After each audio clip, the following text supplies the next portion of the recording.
The rain had not stopped since the night before.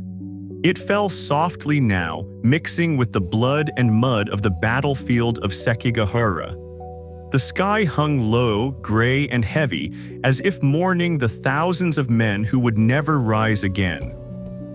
Between their cold bodies in the middle of this vast graveyard, a pair of eyes shivered open. Takezō felt the world before he understood it, a cold sting on his cheek, the weight of his limbs, the dull burn in his thigh where 2 bullets remained buried. He tried to lift his head, but his body felt like stone, heavy, numb, brittle. Yet something inside him refused to let go. Not yet. Around him, the dead were silent. Their armor broken, their hands stiff, their weapons still clutched as if they had died mid-swing. The stronger men, better trained soldiers, experienced samurai gone. But he, the reckless troublemaker from a small village, was still breathing. Barely, but breathing. He opened his mouth, catching drops of rain like a dying fish craving its final breath. Each drop felt like life being squeezed slowly into him. He didn't know why he was alive. He didn't know how long he had been lying there. He only knew one thing: he was not ready to die. And survival always begins with that whisper. The instinct layer: before thought comes instinct. Before courage comes reaction. Before purpose comes the body's ancient code, written long before a person understands fear or hope. Most men on that field had not died from skillful blows or heroic duels. They died because their bodies froze. Because shock shut them down. Because when death pressed its cold hand against their throat, something inside them whispered, "It's over." But Takezō's body did not whisper surrender. Even while unconscious, something kept pulling him upward. A twitch in the fingers, a faint breath, the urge to drink rainwater. Small, almost meaningless movements, yet each one prevented his system from collapsing entirely. Survival never begins with a dramatic explosion of strength. It begins with a tremor, a breath, a crawl, fight, flee, freeze. These are the 3 ancient responses of the human animal. And while freeze kills more than anything, Takezō's body, brutalized, hungry, dehydrated, chose movement, chose agitation instead of stillness, chose to live instead of drift quietly into the darkness. He didn't have strategy, he didn't have clarity. His mind was fog drifting between pain and hallucination. But instinct doesn't require clarity. It only needs a spark. And somewhere inside Takezō, that spark refused to die. This instinct, this primitive fire, bought him the time his mind needed to awaken. The psychological layer: when the mind finally woke, it woke into terror. Some people imagine that fear sharpens the senses. But in survival psychology, the truth is the opposite. Fear collapses judgment. It accelerates breath, tightens muscles, shrinks perception until the world becomes one overwhelming blur. And in that state, most men break. A few steps away lay Matahachi. He was less injured than Takezō, but more terrified. His mind repeated a single phrase: "I'm dying." His imagination made the battlefield darker than it already was. Every sound was danger, every shadow was death. He saw himself as lost, helpless, doomed. Fear makes the body obey the story the mind believes. Takezō's story was different. He had grown up with hardship, mocked by villagers, beaten by his father, scolded for his impulsiveness. Pain was not new to him, fear was not foreign. His mind did not collapse when confronted with death. Instead, something stubborn rose inside him. Not here, not like this. That was the script his mind read from. Not courage, not heroism, but sheer refusal. A raw stubbornness forged from years of being told he would never amount to anything. Psychologists say that people who endure adversity early in life often survive longer in extreme situations than those who lived in comfort, because adversity trains the mind to function under stress. Matahachi had always lived with protection, family, fiancé, a mother who controlled everything. Takezō had lived under pressure. And on that battlefield, one mind shattered while the other sharpened. Not because one man had more strength, because one man had more practice facing pain. The meaning layer beyond body and mind lies the deepest layer of survival, the layer Viktor Frankl called meaning.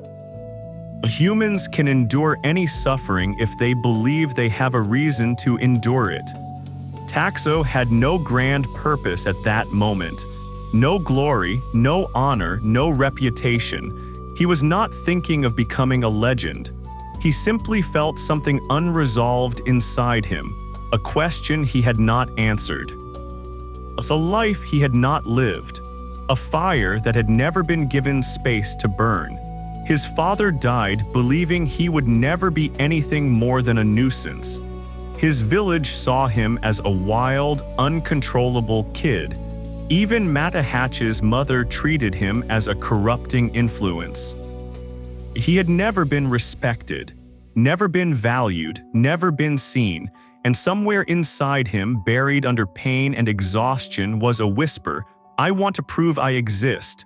Not to the world, not to a lord or commander, not to a woman or a village, but to himself. Sometimes survival is a form of rebellion. Not an act of courage, but a refusal to let the world end your story before you've written a single chapter.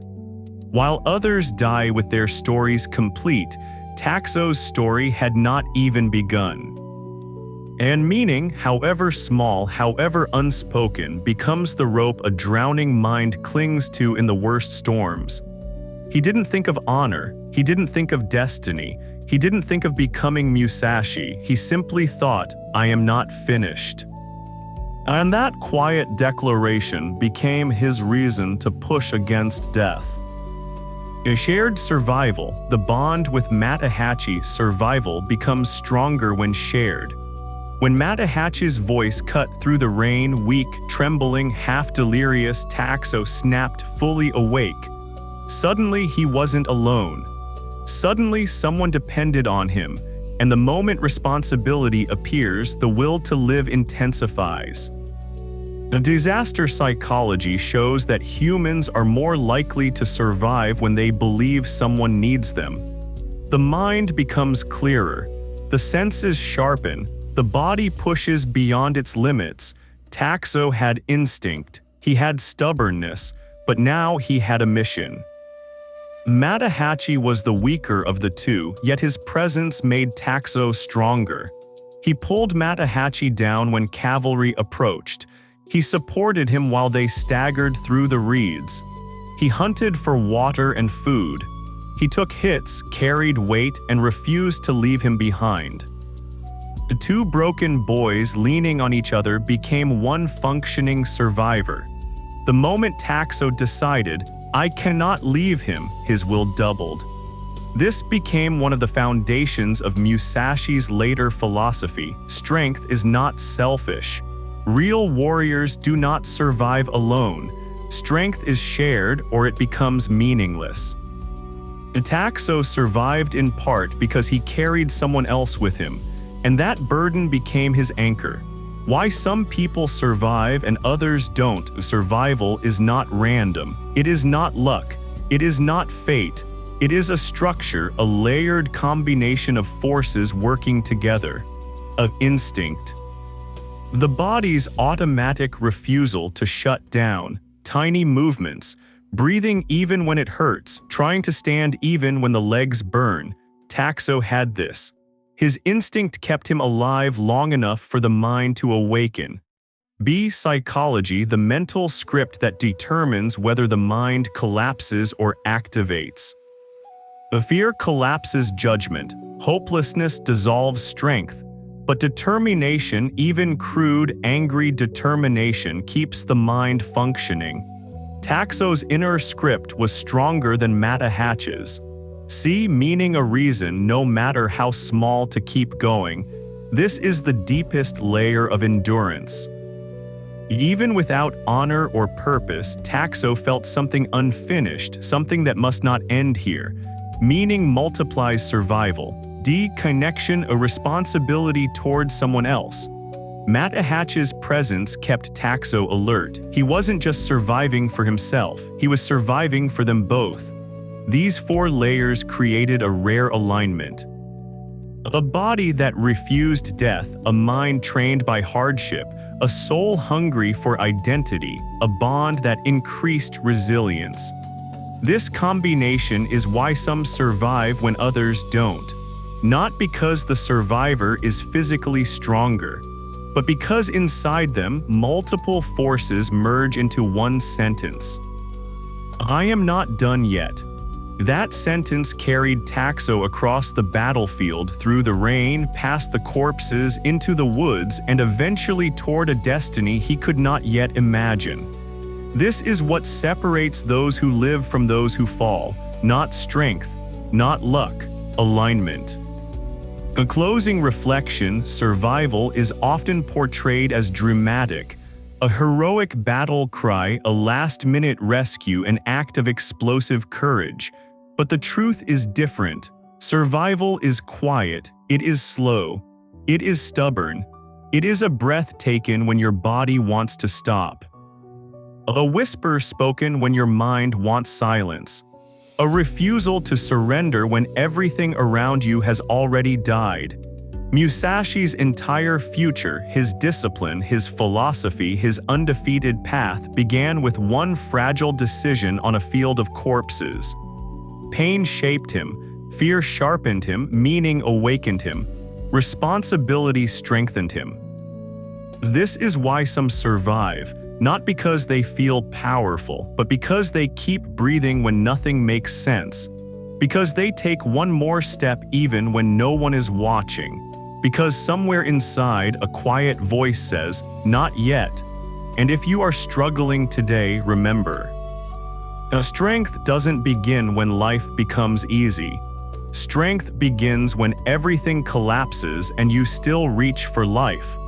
Not because you are fearless, not because you are strong, but because something inside you whispers,